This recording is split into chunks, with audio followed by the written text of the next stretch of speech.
Welcome into another episode of the Blue Demon Room podcast. I am one of your hosts, Casey Standahar, joined by my co-host, Jenna Duddleston, and a great episode that we have for you. I was not here for this. You were not. I was covering the Cubs in the playoffs. And it was great. It was great. I was very happy for you. It was a good run. But you were interviewing Bobby Simmons, former DePaul basketball player and Hall of Famer. Yes. And I will tell you this. I was so excited that we were interviewing Bobby and just kind of giving you a little like info rundown, and then our viewers also too, and listeners, like things to know about Bobby. So obviously DePaul alumni, he's still very active in the DePaul community with, being involved in the basketball program and helping out and kind of being a mentor to some of the young men, as well as having a scholarship for DePaul students, which is incredible that he's been doing this. And he actually shared a story, and I'm not going to say it because I got to tease it because you're going to love this. He has the most beautiful story about this scholarship program and how he found out he helped someone. So it was so beautiful. Okay. And it honestly made me a little teary-eyed. But some facts about Bobby for you, okay? I'm going to list them off. One, he is a Simeon grad. So for anyone from Chicago, you know Simeon, there's so much lore with Simeon. Simeon's iconic. Like Derrick Rose went there, Jabari Parker. There are so many incredible athletes that have come out of that high school. And as, he's also a fellow Southsider, wanted to hear more about that upbringing, and, communities obviously meant a lot to him. 12 years in the NBA. He was the 2005 NBA Most Improved Player. The way he got drafted is so amazing. And I'll give a little background because I don't know if he fully explained it in the episode that we did. He was drafted by the Seattle Sonics, but then got traded to the Washington Wizards. He got the phone call that he got drafted by guess who? Michael Jordan. Oh my God. Michael Jordan. Okay. So imagine it's already the greatest day of your life. You've worked forever to get this. And then you get a call from MJ. MJ, are you kidding me? He doesn't call people. No. He's so elusive. He, in one of the interviews that Sonia found, he said, he gets the phone call and he's like, hey, it's Mike. And he's like, Mike who? Can you imagine? Just Mike. Just Mike. First name basis. But yeah, and so he got to play with Michael Jordan. Again, there's so much to know about Bobby. And he also has a business called Success with Two Z's. And the two Z's represent no sleep. I told Bobby, I can't do that. Your girl loves sleep. You know me. Your girl needs her beauty sleep, okay? And by beauty sleep, I mean waking up rested Anna from Frozen, where her hair's sideways. That's how I sleep. I love it. Yeah, no, but it's a great episode, and obviously we missed you very much, but we understand you had to cover the Cubs, and it's an obligation. It's an obligation, and you know what? It's one of those things that it was very bittersweet to not have you here, but I was also very happy for you and being able to do this. Glad you held down the fort without me. I had no doubt that you guys could handle it. But I heard a little bit that there was something you mentioned to him that kind of he didn't know right away. Okay, so again, shout out to Sonia. Sonia found on Basketball Reference, is that correct? Yeah. Okay, that his nickname is apparently Chinese food. So and you were going to ask him why. So I asked him in the beginning, and it went right over his head, which is fine. But we did get to ask him about what exactly, where did the nickname stem from? So we're gonna let you guys watch and hear about what the nickname actually means and where it came from. I think we played in Hong Kong. We played somewhere. Okay. Or in Asia. And then it was some of the guys I'm allergic to seafood. Oh, that sucks. So I'm I'm sorry, that sucks. He's like, shit, what you gonna eat? I'm like, I don't even like Chinese food. So now he heard me say that. Then he writes it in the story the next day. Bobby Simmons says that he don't know what he's going to eat because he don't like Chinese food. Wow, what is he going to eat? They're trying to cancel you. Yeah. That's slapped you in your face. So again, I could talk about Bobby all day and all that he's accomplished, all that he's done, but I think we should just go ahead and get into the episode and let people listen to it. I want to hear this MJ story too. It's a good one. It's a good one. All right, guys. So without further ado, get ready to hear my conversation with Bobby Simmons on the DePaul Blue Demon Room.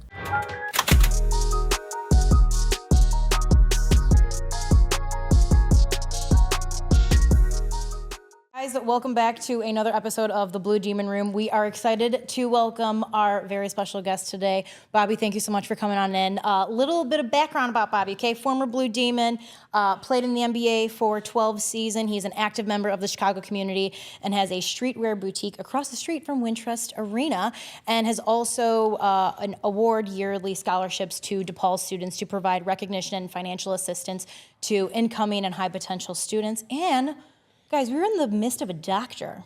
So is it Dr. Bobby, or are we calling you Chinese food? No, I'm gonna say Dr. Bobby. Dr. Bobby. Dr. Okay, Bobby. I think Dr. Bobby is much. I mean, I was gonna say you probably put in a lot of work and a lot of dough to get that. So Dr. Bobby, as it should be. Okay, Bobby. So you grew up on the south side of Chicago in the housing projects. Can you kind of just set the scene for us of what that was like for you growing up as a little kid? Well, as a kid, it was more so of blue collar workers, I would consider. People that put the hard hat on every day.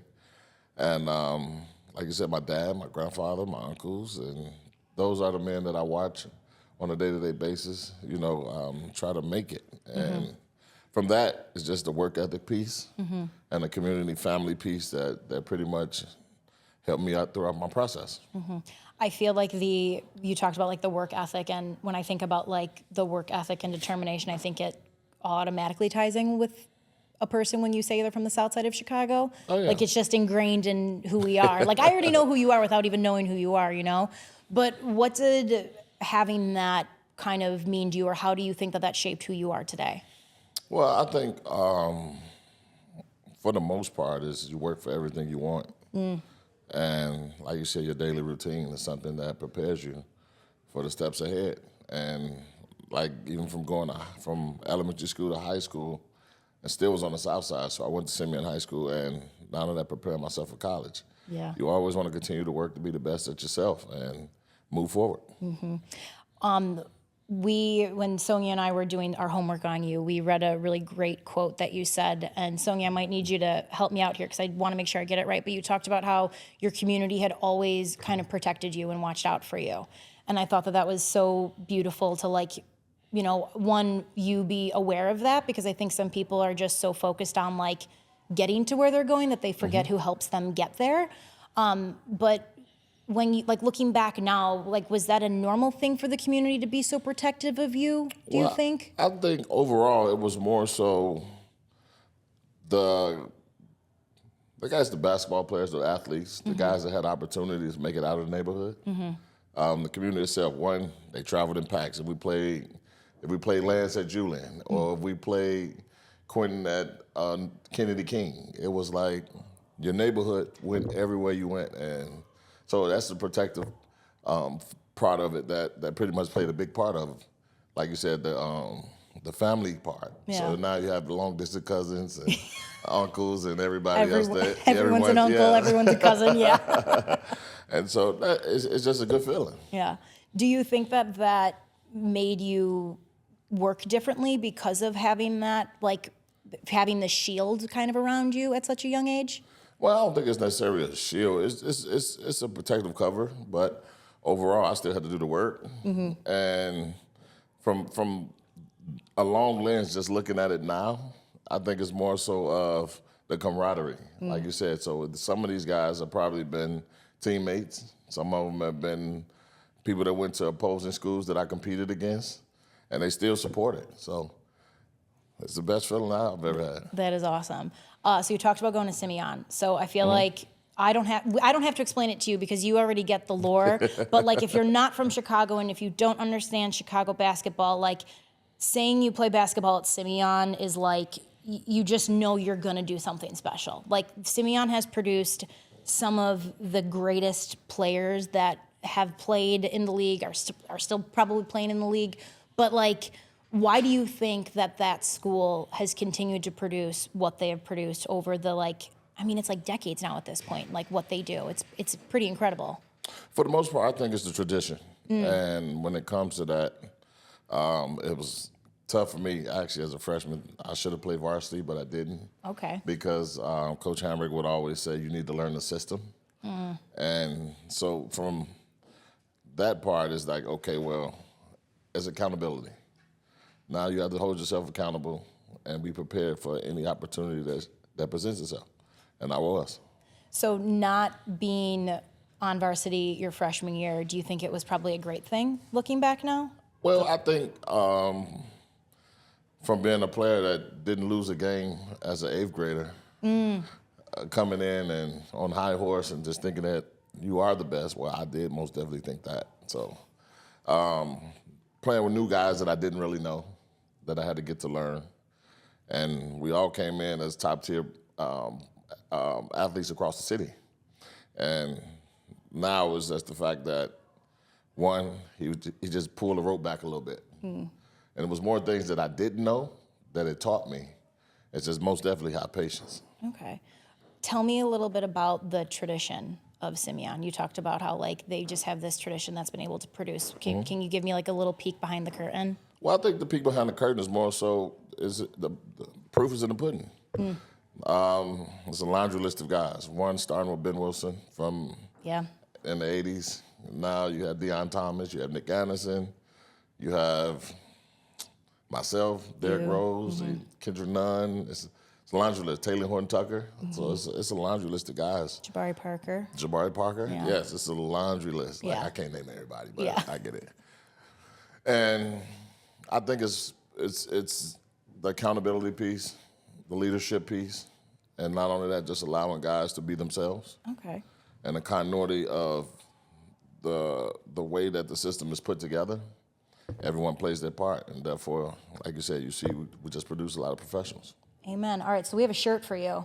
We're going to give you a shirt. Not wearing DePaul. We gotta get you ready. Okay. You don't put it on here. Coach had it out here, but he sets it up. You brought me the hottest shirt.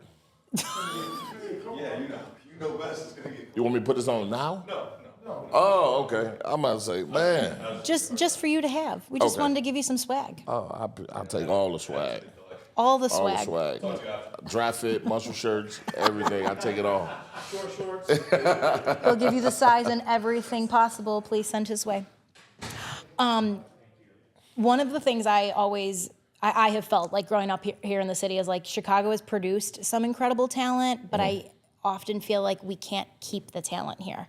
Like there's a lot of guys who always are like, they want to go away, they want to fly the coop, and I get it, like I did it, but then I came back. But why was it important for you to stay home and play here?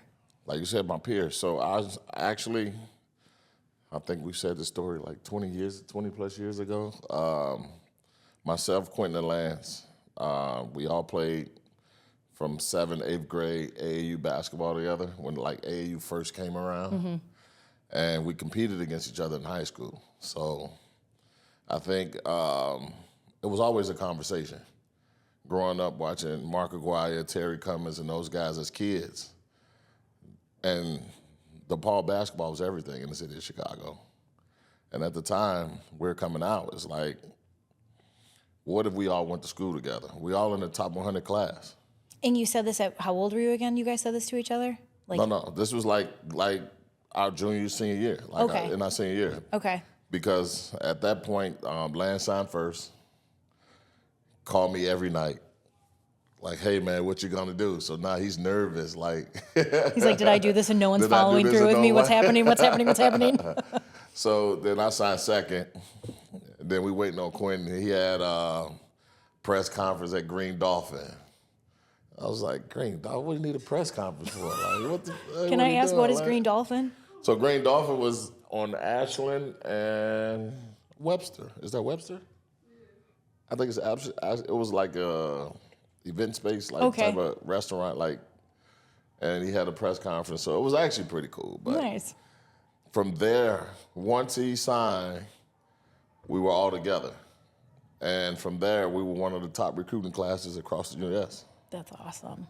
That was one thing of putting DePaul back on the map. It's like no one really stayed home, or no coach had the opportunity to get three players in the top 100 to stay home and play at the school in Chicago. Yeah, and you guys already had, like, I often feel like sometimes when you're on a new team, it's the learning the, like, nonverbals of your teammates, and, like, you guys didn't even have to do that. You already, like, that already puts you ahead in so many areas. Well, one thing is that we're very competitive. So if you think about Chicago basketball, as they say, the grit and the grind. Us coming out of high school, it was only one team that was allowed to play downstate from the city of Chicago. So it was over 400 and some high schools competing for this one spot. And just so happened, Quinn won state championship that year. I made it to the quarterfinals. Okay. So I was close. You were close. I Close, did close, most of the close. work by myself, but it was okay. You learn how to play the game, being double and triple teamed and all this stuff. But like you said, but once we got here, sky's the limit. Sky's the limit. Because I know what these guys are all about. They're going to compete at the highest level. Yeah. And you guys probably held each other accountable too, Of course. because you knew what was expected from each other. Of course. Yeah. So if you never watched the documentary Demons Within, I have all the copies of it. So I will most definitely share that with you guys Please. to have the experience of what it was like being here in 1998. I would love to see that. So you guys get on campus. What surprised you the most when you were on campus freshman year?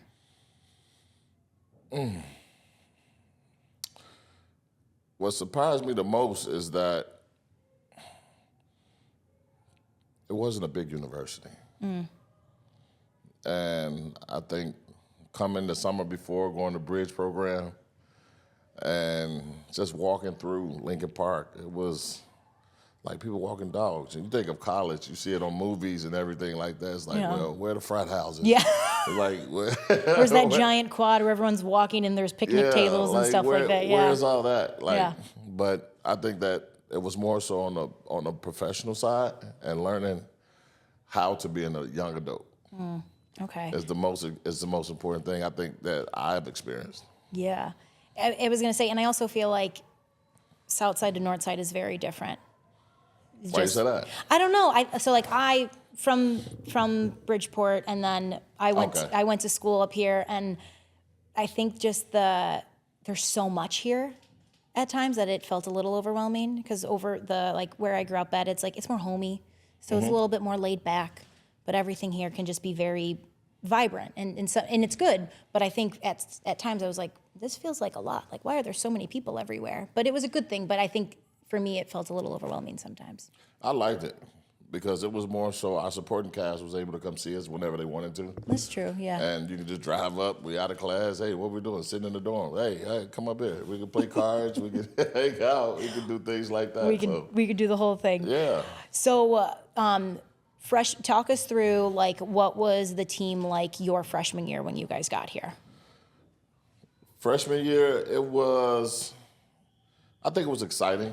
We had a lot of guys who had to buy into the system. And from Rashawn Burnell coming from Jersey. We had Kerry Hartfield coming from Detroit, Michigan.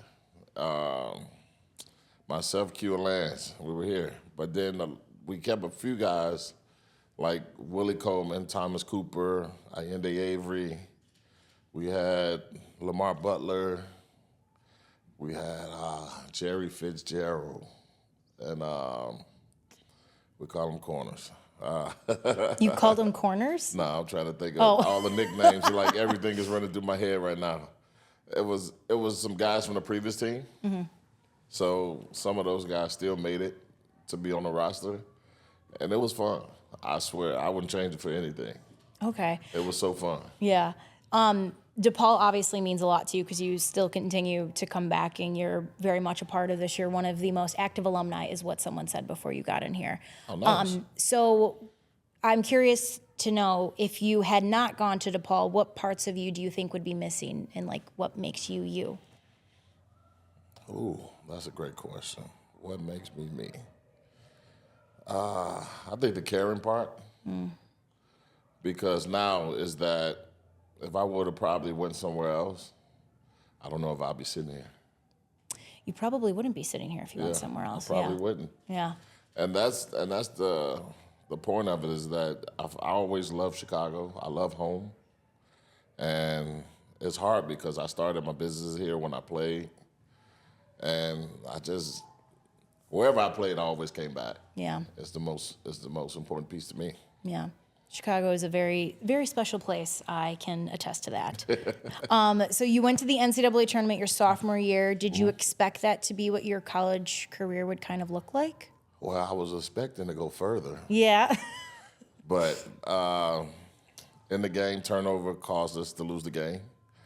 And I think about that often when we get around each other. Like, all the guys get back, but hey, man, you get turned that ball over, cracking jokes. Yeah. It's just horse playing. But other than that, I think it was a great experience because it was a measuring stick for a lot of guys to see how they competed against other guys across the U.S. when it comes to guys in the draft. So it was pretty cool. So even though you're able to crack jokes, like, do you still get upset at the time, like, looking back at that? Like, or were you like, we're good, we're good? We're good. Okay. You can't, like, the jokes is going to last until we leave this earth. Yeah. So that's the least of the worries. It's more so checking up on guys, just cracking jokes. How you doing? How's the family? What's next? What you doing? Yeah. Things of that nature. That's amazing. So I want to talk about you getting drafted now. So we were listening to you on the Out of the Mud podcast, and yes, great, we loved it. Me and Sonia were talking about it the other night. But that story, I think, is so fascinating because you were training with Tim Grover, very famous Bulls trainer, and while you were training with him, Michael Jordan would come in after and train. Is that correct? Yeah, so he decided to come back and play. Okay. And no one knew it, so it was like he was. Did you know? No, I did not know. You had no idea? No idea. Okay, so my question for you, because I think this is so funny, like, you talked about, like, you were trying to hang out to, like, watch him, but, like, little did you know he was watching you. Exactly. So, like, when you finally had the moment of, like, oh my God, Michael was watching me and I had no idea Michael was watching me, like, what did that teach you?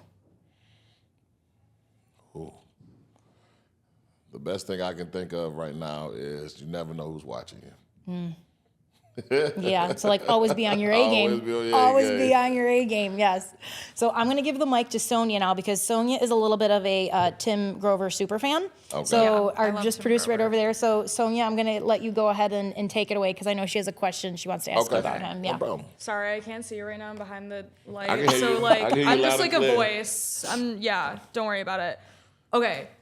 I love Tim Grover so much. Like, I think he did change basketball. He changed how you guys train. But he said that Michael Jordan he didn't pay him to be Tim Grover. He would pay him to not train anybody else as Tim Grover. You know what I mean? Like, he was just such an asset to him.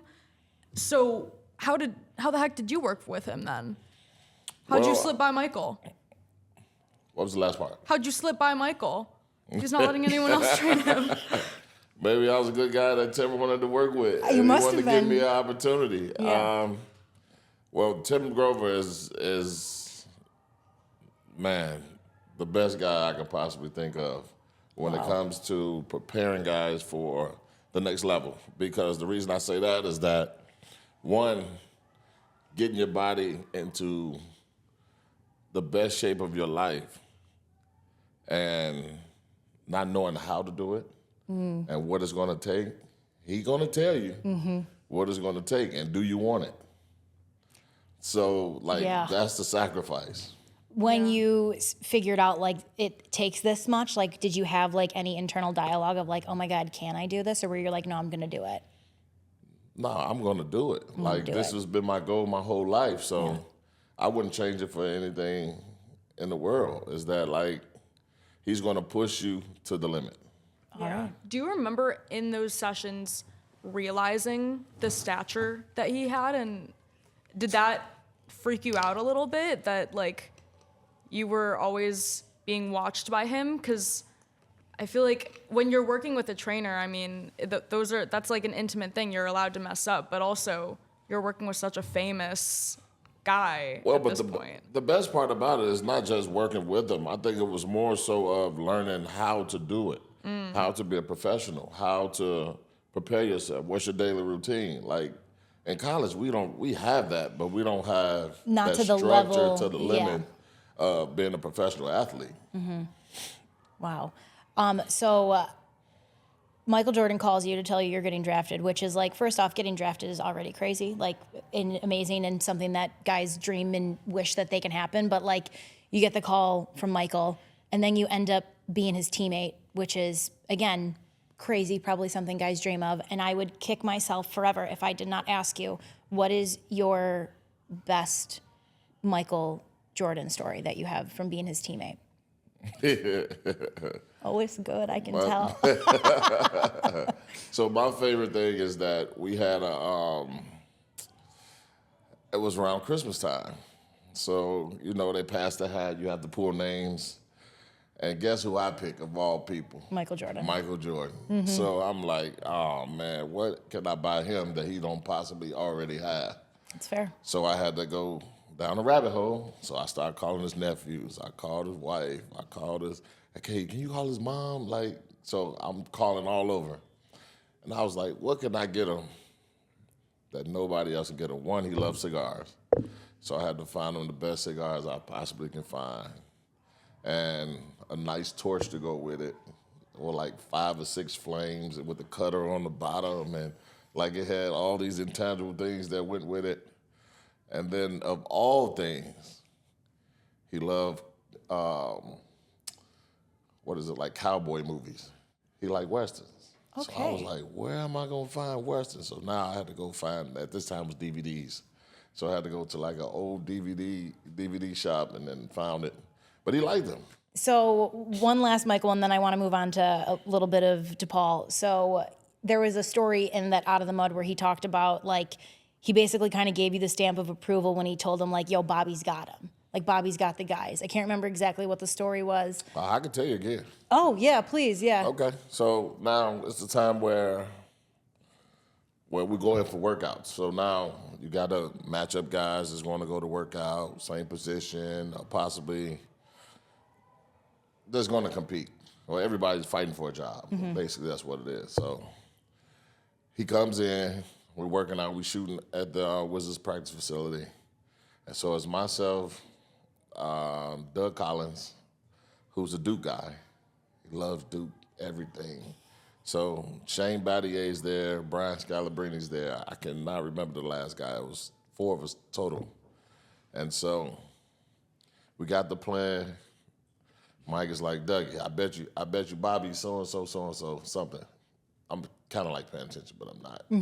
He's like, all right, we're going to see. You know how Doug Collins is. He get to walk in with his little limp.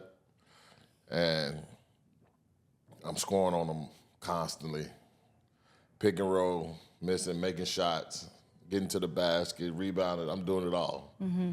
So he tell Doug Collins, Dougie, I told you, and walks out the door. I was like, wow. There's like not a greater compliment, I feel like. Yeah, but it was just me versus everybody at that point. So any opportunity, I was not going to not let anybody outwork me. No, that's amazing. Oh my God, I love that. All right, so we could talk about that all day, but I do want to get back to DePaul a little bit. So back in March, you were here and you visited what you referred to as the Master. AKA the Senior Associate Athletic Director of Sports Medicine, Sue Walsh. Yes. Tell me what Sue means to you. Oh, my God.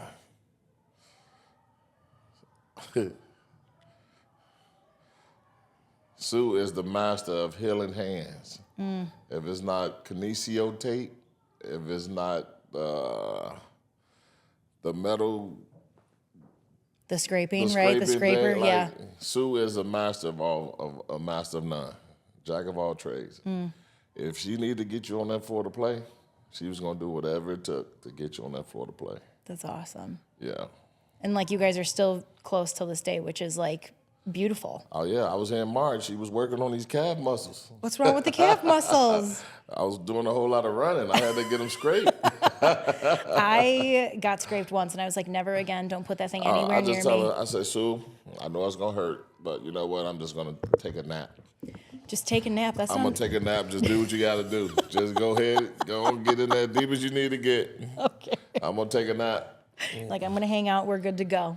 Amazing. So you still obviously come back. You're here. And I love that you, like, help the young guys out. just in any way that you can with your mentorship program, being in the gym, whatever it may be. What keeps you coming back here? I want to pay it forward. And the experiences that I've had here, the love I felt here, the fan base we felt here, and the fans that we do still have here, most definitely, they never forget. They never forget what you've done. They never forget who you are. And I want the guys to actually understand the tradition, how it should be done, and what you need to do in order so you can experience the best part of DePaul. You seem like you're a very loyal guy. I am. Very loyal. Like, that means a lot to you, I feel like. It is. Yeah. Amazing. It is. Yeah. And like you said, just you be loyal to the people who look out for you. Yeah. And with that loyalty, I feel like now, and looking out for the people is now that mentorship program.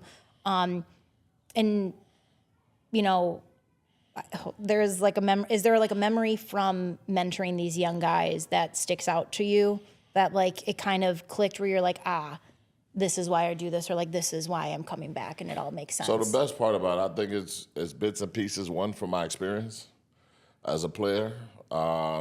One, like you said, having mentors when I played, having the older guys in the locker room that would show you the ropes, and then being a career counselor for the NBA Players Association for over 10 years.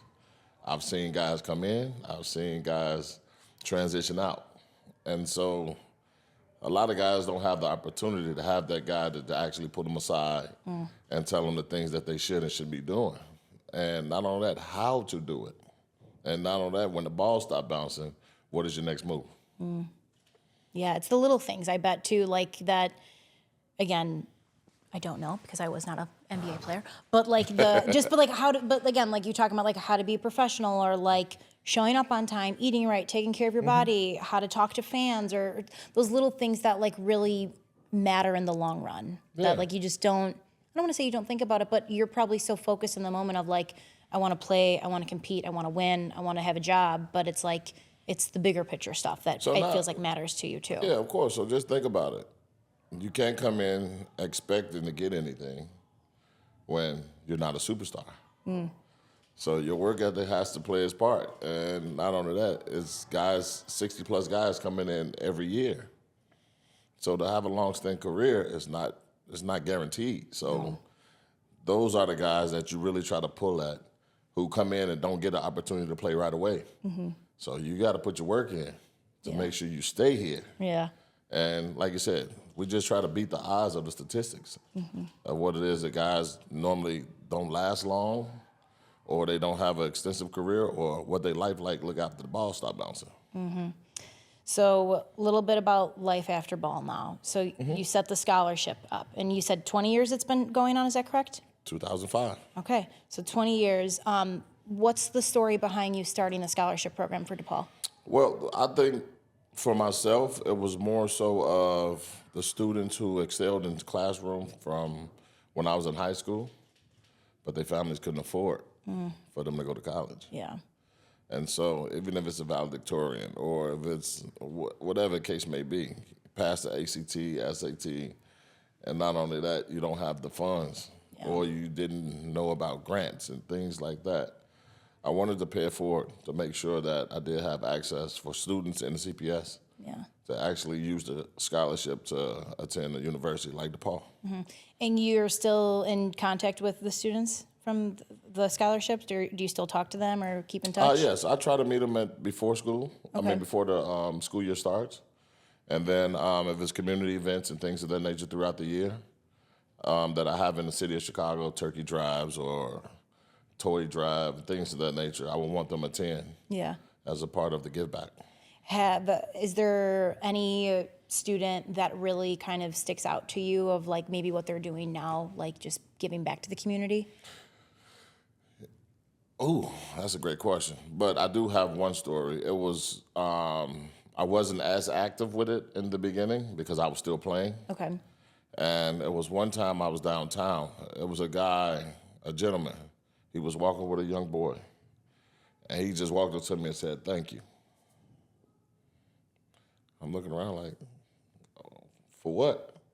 He was like, "Hey, I used your scholarship and I graduated, and now I'm taking my son to school. I just got a new job. I was like, oh man, best feeling ever. That's the best feeling ever, man. Like nothing can top that. Nothing. Oh my God! And you didn't recognize them, or well, you said it was in the beginning, so you weren't really. I wasn't involved. really active. Okay. I had it in place. Okay. But then it was being distributed by the university. Okay. So before I really got hands-on with it, I didn't know everybody that actually got it. Wow. So when he walked up to me, I was like, oh man, this is crazy. Oh my God! I feel like I'd like the rest of the day. I'd be like, how do I even do anything for the rest of the day? That would just be like playing in my mind on like repeat. I touch your heart now. Yeah. You'd be like me, and he was just smiling. I'm like, what did I do? But like you said, some things you do, though, you don't need recognition for it. Mm-hmm. You just do it out the kindness of your heart. Hell yeah. I love that. Let's talk a little bit about your business, success with 2 Z's. Am I saying success? Am I saying that correctly? Just regular success. Okay, just success. And 2 Z's because we don't sleep. I like to sleep, so I'm probably I like to sleep, Bobby. I won't tell you that. I slept like 11 and a half hours the other night. Your girl was tired. But tell me a little bit about that, because you got to kind of go into business with a buddy that you grew up with. Yeah. Yeah, so how did that just kind of come about? So actually it was in 2007, 2008. I had just had foot surgery. Okay. And so I had missed the whole season playing with the Bucks. And so I was like, well, a foot and trying to play at the highest level in the NBA. Hopefully this thing healed back right so I can be able to continue to play. And I just started thinking of other things. What if it didn't? Because you had a lot of time to I had a lot of time to Yeah. prepare. So I'm like, well, okay, I'm going to start taking classes. So I took classes and understanding the retail space and how it worked. So originally, I was a brand Jordan athlete throughout my career. And I had a host of sneakers. And so we opened in June 20th of 2008. And when we opened the store, myself and my partner Lavelle, he had all size 9s, I had all size 14s. And it's in the middle of the summer. So now, normally you order 2 seasons ahead. So if it's summertime now, we're in midsummer, you can't order summer shoes, you got to order fall shoes. Oh. So we opened the store, we had the grand opening with all 9s and all 14s. But we had the what was it? We had Christian Artiger shirts. We had Robin's jeans. Like we had all the intangible things around it, but the sneakers was only 9s and 14s. 9s and 14s. That's it, Yeah. guys. So by the time we get to August, so now all the product is coming in. So now we took our shoes down and then we just started placing everything up. So that's how we got started originally. Okay. How were your teammates reacting when you opened up the business? Like, did guys reach out, or like what were they saying to you? Oh, everyone came to the soft grand opening. It was That's still amazing. midsummer. So you had Antoine Walker, Sean Marion, Sean Livingston, you had Quentin, you had it's a whole lot of guys. All the players pretty much came. That's awesome. So that was pretty cool as well. All right. And then what do you think makes a good basketball shoe? Comfort. Comfort and stability. I think for the most part now the shoes are lighter. And for big guys, you need a base. It's a lot of pounding down there, moving bodies and things like that. You can't have soft shoes, you'll roll your ankle. No, yeah, we don't need that. No, Yeah. no ruined ankles. All right, so Dr. Bobby, getting a doctorate is like, again, I can't imagine going back to school now, and I just commend you for doing this because I know there's so much work that goes into it. Why did you want to get your doctorate to begin with, and what is it into? Just like kind of let us know. Well, it's a humanitarian degree, and I think, like you said, what we just mentioned, it's your body of work. So one being nominated for it allowed me to really sit back and reflect on a lot of the things I've really done. And from scholarship, from community, politics, it's business, philanthropy. Like, it's a host of things that I've done and probably had my hand in that people probably didn't know. Yeah. And to see that was a blessing. I'm happy that I did achieve that. Yeah. because I'm first in my family to ever do it, and one first in my family ever graduate from college. That's incredible. That's incredible.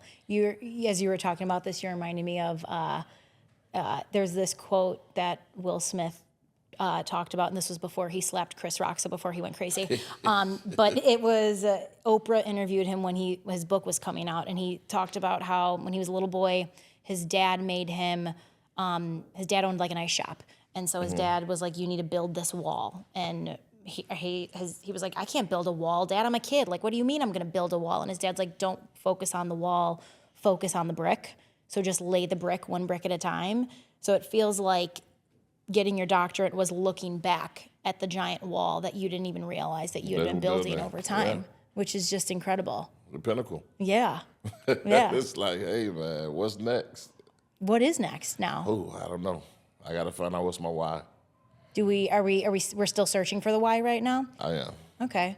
I think I feel like you already are doing it in a sense of, like, you talked about, just you care about people in your community and just giving back. Like, you are who you are, and you're here now because of the people that have cared for you. Well, you know what? I think I can share.